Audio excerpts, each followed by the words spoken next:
আন্তর্জাতিক convention city Bashundhara আইসিসিবিতে দ্বিতীয় দিনের মতো চলছে cable TV, broadcasting and communication expo 2026। দেশ বিদেশের প্রযুক্তি প্রতিষ্ঠান, সম্প্রচার সংশ্লিষ্ট উদ্যোক্তা এবং মিডিয়া প্রতিনিধিদের অংশগ্রহণে জমে উঠেছে এই আয়োজন। বিস্তারিত সালাউদ্দিন কাদেরের প্রতিবেদনে। দেশি বিদেশি বিভিন্ন প্রতিষ্ঠানের অংশগ্রহণে জমে উঠেছে cable TV, broadcasting and communication expo 2026।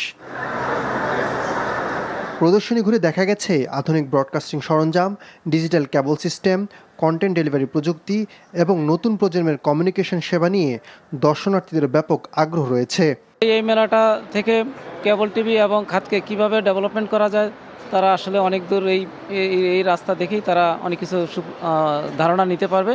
আমাদের যারা কাস্টমার আছে, ISP, television station, cable TV operator, তারা নতুন প্রযুক্তি সম্পর্কে জানতে পারে, দেখতে পারে। পাইরেসি বন্ধে কার্যকর উদ্যোগ না নিলে এই শিল্প আরও ক্ষতিগ্রস্ত হবে। এজন্য সরকারের কঠোর হওয়ার পরামর্শ কোঅপ সেক্রেটারির। পাইরেসি আমাদের মূল সমস্যা, আমাদের কন্টেন্ট, আমাদের চ্যানেলগুলো পাইরেসি হয়ে যত্রতত্রভাবে চলছে।